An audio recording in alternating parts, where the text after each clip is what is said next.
Hello everyone and welcome to Discover Labyrinths with Lars Hallett. Today we're going to talk about labyrinth design in light of COVID-19.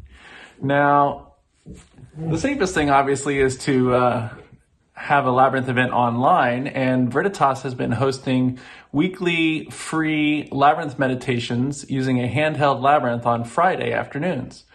But if you'd like to create an outdoor or even an indoor temporary labyrinth, we can look at the three main types of labyrinths that work best for lowering your risk. And obviously the first thing you want to do is check with your local and county laws and restrictions to see what is possible and to work within that framework. But let's look at some of the designs, because obviously you don't want your labyrinth walk to look like this these days. So this is an image of Chartres Cathedral's labyrinth in the summer solstice of 2019, photographed by Michelle Campbell. And you can see it is so crowded that literally you can almost not even see the labyrinth where you are. And she said it took over 2 hours to walk. Now, obviously you don't want this situation, but if you are facilitating a labyrinth walk on a permanent labyrinth, one of the most common designs is this Chartres 11 circuit labyrinth. And what you can do is invite people to walk it just one way. So when you're facilitating a labyrinth walk, have them go all the way into the center as usual, pause as there is space, and then to simply walk straight out of the labyrinth, either through the labyrinth turns on the top or back out the entrance, just coming straight out of the center alongside the entrance and out of the labyrinth. And that way you don't see each other face to face and have to negotiate that and makes other people step off the pathway. A second thing is if you have a 7-circuit Chartres labyrinth, you can do the same thing. You see there's a single line that actually goes from the center to the perimeter of these medieval designs. And so again, invite people just to simply walk straight out following that line from the center to the entrance. And even the classical labyrinth has that line. So, if you have a classical labyrinth, you can, again, just invite people to walk straight over that turn and out the entrance pathway. If you want to modify and you have some stones, and you're able to modify your labyrinth, you can actually open up that line and create two pathways side by side so that really no one has to come face to face. And this is the Gossenbrot labyrinth from Germany. And I'm going to show you how I opened up that single line that goes from the center to the perimeter. And if you create two lines there side by side, as I did on this gigantic watermelon labyrinth, you can see that there's a separate pathway that goes directly from the center to the exit. And you can do that with a classical, Chartres, medieval, any labyrinth that has a single line going from the perimeter to the center. You can actually open up and create two parallel lines and create a separate exit path. Some people may want to go straight into the center, and that's where you'd need a facilitator or good signage like I did at the Harvest Fair, which says walk the labyrinth, and it pointed into the long way in, and then hopefully they take the short way out. Now, if you're going to create a temporary labyrinth for World Labyrinth Day or another event this summer, and restrictions enable you to have an outdoor or indoor event, you may want to choose to use small labyrinths, because a small labyrinth would allow people to have a shorter walk, and then you can wait for somebody else to finish before you enter into the space.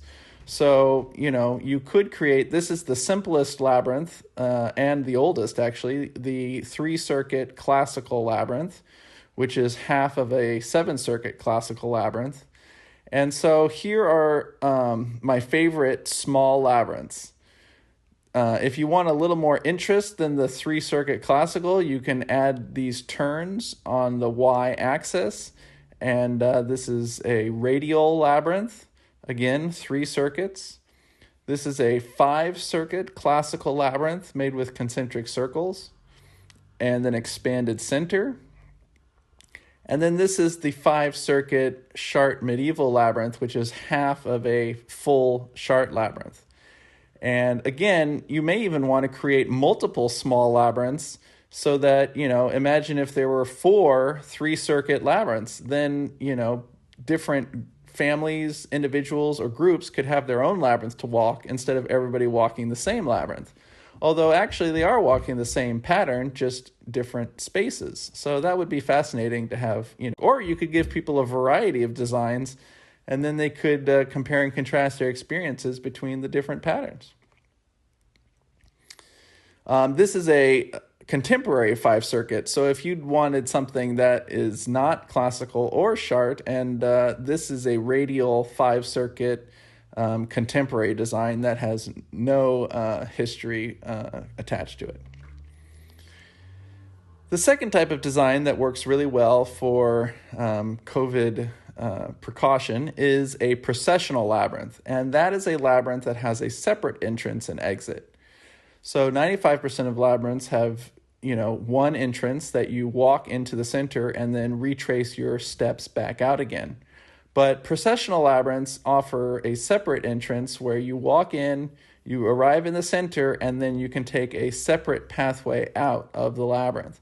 And this is a classical labyrinth made into a processional design. And actually all you need to do is rotate the entrance 180 degrees and replicate it again on top of itself, and it creates the kind of double entrance of a classical form.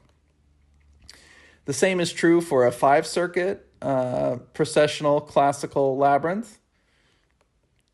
And then this is the Baltic wheel, which is the oldest processional form. So this is an archetypal processional labyrinth. And instead of going halfway through arriving in the center and then going the other half of the journey outward, in the Baltic wheel, you go through the entire labyrinth, arrive at the center, and then take a quick exit out of the center. And again, in this situation, you'd want a sign or a facilitator to make sure that everybody was walking in the same direction, and that generally you would advise people to take the long journey into the center and then take the quick exit out when they get there. This is a 7-circuit classical labyrinth converted into a processional design. So it allows an even longer journey experience through the labyrinth. And this is a kind of contemporary, kind of neo-medieval, I would call it, because it has turns on the axis, but it's not a medieval design with any history. It's a modern processional 7-circuit variation that I call the mirror path. The third type of design that is very copacetic to risk management is the triple spiral. When you walk this triple spiral, you walk into one lobe of the shamrock, and then you spiral into the second lobe, and then into the third lobe. So if you were facilitating a walk in a triple spiral, you would want to advise people that they should only enter the next lobe when it becomes free or vacant. So that way each person would be in their own part of the labyrinth. And this labyrinth does not have like a classical or a Chart labyrinth where you kind of meander around and end up coming back around next to someone unexpectedly. This you can very kind of clearly see that you're in one section, then the next section, and then the third section. And that helps for people to kind of get a sense of where they are in the labyrinth. The triple spiral can be expanded, so this is a 11-circuit variation of it. You can go down to maybe a 5-circuit or up to an 11-circuit just by expanding the pattern. And this is the Roman labyrinth, which is also made from double spirals, but it has quadrants. And so here you would walk through each quadrant, one by one by one, before arriving in the center. And again, it would help people just to space themselves out. Don't enter the next quadrant until the other person in front of you has finished their journey there. You have to remember that these double spiral labyrinths are not processional. So if you want to have a one-way path, then again, you'd have to invite people to step straight from the center out of the labyrinth instead of retracing their steps again. Now you can also create new patterns and improvise, and this is the preeminent improvisers of outdoor labyrinths for festivals and community events. Tape Art New Zealand and Struan Ashby and Erica Duthry have created these incredible labyrinths in New Zealand, and this is their COVID-friendly labyrinth, kind of an evolution of the Roman design, using 4 quadrants of double spirals, and they've even outlined them in large masking tape colors, so that again you would know that when you enter the labyrinth here into the red circle spiral, not to go into the purple spiral until that's been vacated, and then you proceed through the labyrinth. Also, a really great innovation that they have with their designs is that they don't have a center. So you meander or spiral your way through the labyrinth, but you actually don't have a center that would create a space where people are pausing and coming into close contact. So this is another variation of a labyrinth without a center. And here you can see a sea turtle labyrinth, which shows more clearly how a design could be really fun and engaging for the public, but it's a processional labyrinth with these little double spirals and no pausing point, but it has great balance and symmetry. Some other considerations for creating labyrinths. If you have the space, you could make a very large labyrinth with wide pathways, and it's just simply mowed into the grass, and it has about a 3-foot pathway with about, I think, 2 feet in between. So there's plenty of room and lots of space, and very inexpensive, just mowing the lawn, and a very large center. So people could space themselves out really well. And if you have room between the pathways, that's another way to ensure kind of social distancing is, instead of having just a 4-inch line, as most labyrinths do, between the pathways, you could expand those lines to create wider space in between the paths. This is a masking or a flagging ribbon is one of my favorite materials for creating temporary labyrinths, and this is a large chart labyrinth using flagging tape and 2-foot pathways.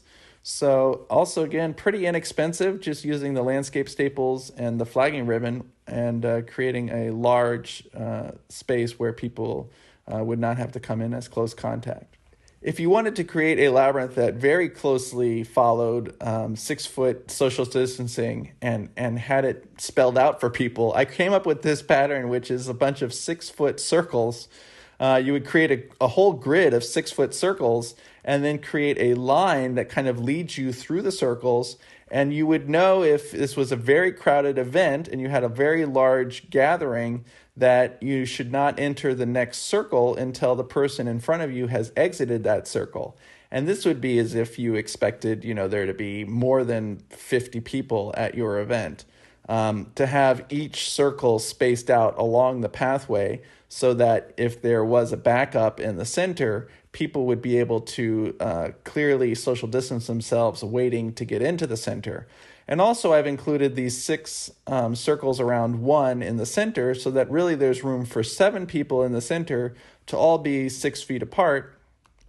And if you wanted to simplify this design without having all of the circles, you could simply have the 3-circuit labyrinth around a center with the 7 circles drawn out, and then people would be able to see those 7 spaces where to stand in the center and then to journey out the labyrinth through the other side.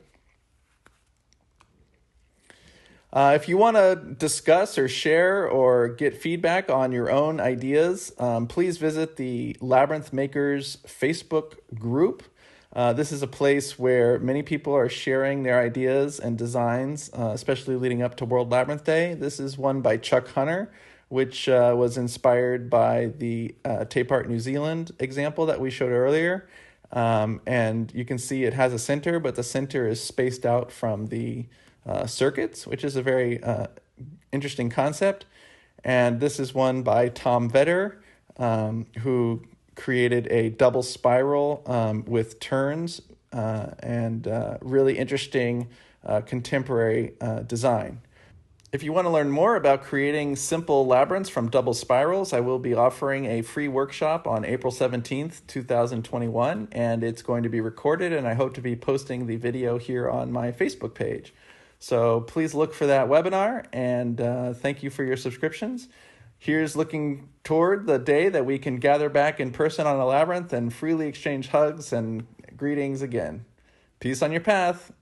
Bye-bye.